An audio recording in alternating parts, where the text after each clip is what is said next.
Welcome to the show where we share the stories of the many who intersect with our healthcare system but are rarely heard from. My name is Kevin Poe, founder and editor of Kevin MD. Today in the show, we have Rachel Zoffness. She is a pain psychologist and she wrote the Kevin MD article, "What You Don't Know About Pain Will Hurt You." Rachel, welcome to the show. Thank you for having me on. We'll get into your article in a little bit, but first off, can you share your story and journey to where you are today? Yeah, that could go in a million different directions. So I'm a pain psychologist, which no one has ever heard of before. Most physicians tell me they've never heard of that. And the reason for that, as you probably know, is that Western medicine is broken. We have this idea that either pain is physical and you see a physician, or pain is emotional and you see a therapist. But what we know about pain is that it's processed by the brain's limbic system 100% of the time. So pain is always physical and emotional. And when I was an undergrad at Brown, because I'm a nerd, I started taking neuroscience. I was a brain and behavior major. And in my Neuro 1 class, they talked about pain. And I had always wanted to live at the intersection of medicine and psychology and neuroscience and science writing and education. Like I just couldn't figure out what direction to go in. And when I took this neuro class and they started talking about pain, I realized that pain actually lives at the intersection of all of those things. So I did my honors thesis on pain, in particular, the gate control theory of pain, which was created in '65 and forever revolutionized pain science. And I just really went down that rabbit hole and I did my postdoc in non-pharmacological treatments for pain. And I'm super passionate about it, in part because I am someone who has lived with chronic pain. And I'm really hard pressed to find anyone who has never had an episode of chronic pain, which is just pain that's 3 or more months. And most of us have had an episode of chronic pain.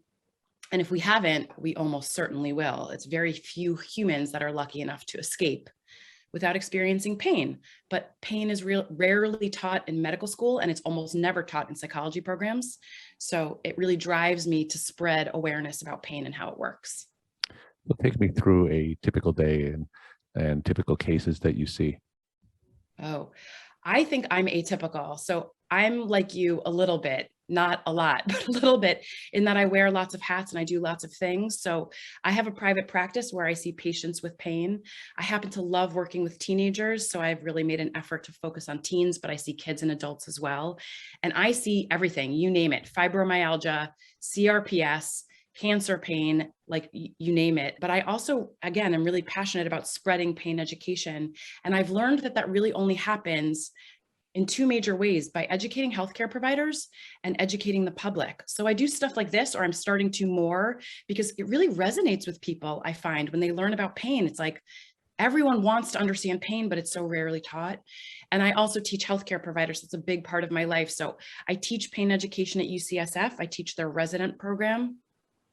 I teach pain education at Stanford in their addiction medicine program, and I'm teaching a pain addiction series at Dartmouth Hitchcock also, which is close to you up in New Hampshire. And I also write articles on pain education for healthcare providers and the public in Psychology Today. I have a column, and I've written 2 books on the pain management workbook and the chronic pain and illness workbook for teens. And again, the reason I did that was because when I was looking for resources, I couldn't really find very much. So I spent a lot of time, TLDR, I spend a lot of time writing, teaching, seeing patients, and spreading awareness about pain education. So when it comes to traditional education on pain, for which there is very, very little, what would you say is the biggest thing that's missing? Oh, dude. So in Western medicine, we have a biomedical model of health and a biomedical model of pain. And the problem there is that what we know from decades of research is that pain is not purely biomedical. And when I say biomedical, I mean having to do just with the body and something that should be pills and procedures. What we know about pain is that it's actually a biopsychosocial phenomenon. And what I mean by that is that, yes, of course, there's biological components to pain, like tissue damage and system dysfunction and inflammation and diet, exercise, sleep, of course, affect pain. Like no one would argue with that. But the biopsychosocial model of health, which is like this evidence-based, well-established thing, tells us that there's also psychological components of pain. And of course, there's a lot of stigma around that. And there's also sociological components of pain. So psychological components of pain are things like cognitions. We know from neuroscience that the things you think affect how you feel. And emotions also affect pain. Neuroscience tells us that negative emotions like stress and anxiety and depression and anger will actually amplify the pain you feel. And coping behaviors, which is also in this psychology bubble, change pain too. So I know you know this. People with chronic pain often stay home, stay inside, miss out on life, miss out on friends, don't exercise, don't move their bodies, don't get sunlight, and of course that's a natural and normal response to pain, but we know that that's actually really bad for chronic pain and it makes pain worse. So the way we behave in response to pain changes the pain we feel. And then there's this social or sociological domain of pain, and that's like the everything else bubble. That's socioeconomic status and access to care and race and ethnicity. And of course, your social support network and family relationships and context and environment. Like there's a reason that your toe hurts more when you stub it on the day you get fired and you're in a really bad mood versus like you stub your toe, you're out with your friends, like eating ice cream. Like the subjective experience of pain changes depending on context and environment. So pain lives in the middle of those three bubbles, and that's just not taught. Like there's this paper that came out just a couple of years ago that showed 96% of medical schools in the United States and Canada have zero dedicated compulsory pain education. It blows my mind. It's like pain is the number one reason people go to us. And by the way, it's not just medicine, like all the disciplines are bad. Like in psychology, there's almost no pain education. And the limbic system, again, the emotion center, is responsible for processing pain. So therapists are seeing patients with chronic pain too and don't know what to do with them. And you talk more about that in your Kevin MD article. What you don't know about pain will hurt you. Now, for those who didn't get a chance to read your article, can you just walk my audience through it and share the story of why you decided to write it? Yeah, so pain education starts with just sort of explaining that pain does not live exclusively in the body. And I just want to say what I mean by that.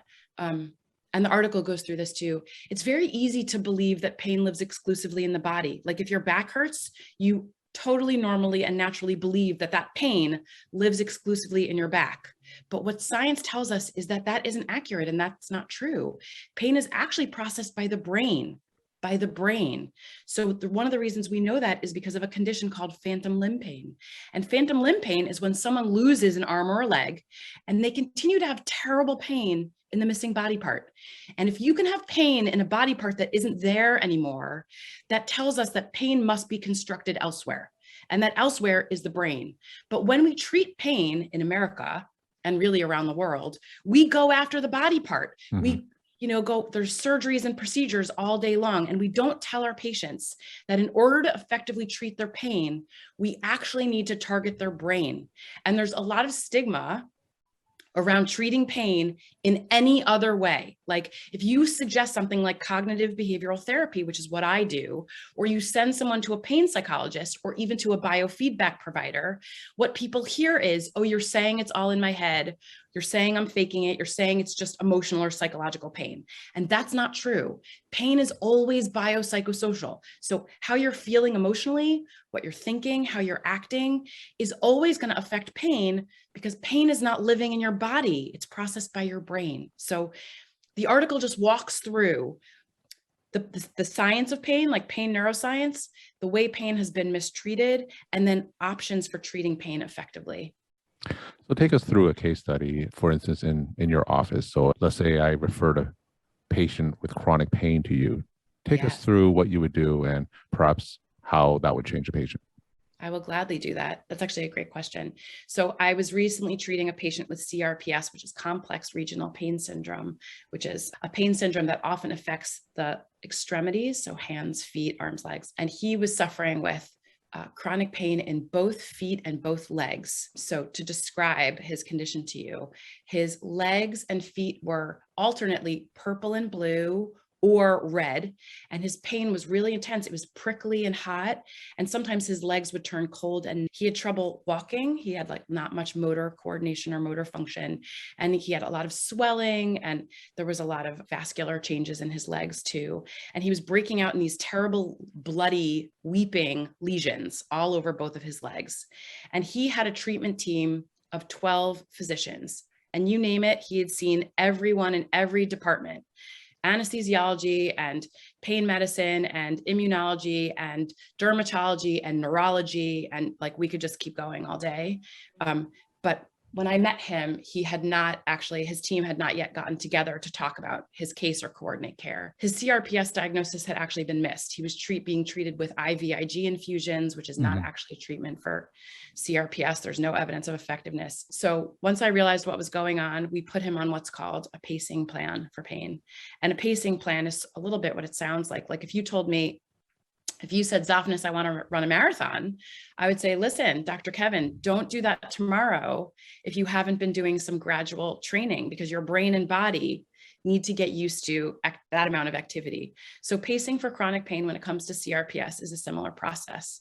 It's exposure to little bits of stimulation and activity a little bit at a time. And also with CRPS, we have learned that to desensitize the brain, which is actually what's regulating pain, not the skin and not the legs, you also need to do touch desensitization. So you actually have to touch the legs. You have to use temperature desensitization. So we were doing warm and cool baths.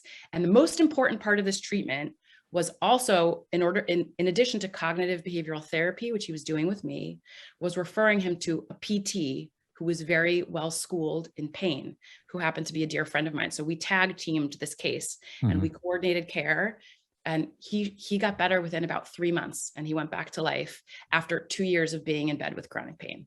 So that's just a small example. And there were a lot of other things we were doing with him too, to help him manage his pain and figure out how to start moving his body again and to live with the normal and understandable anxiety and depression that often comes with chronic pain. But that was a pretty great example.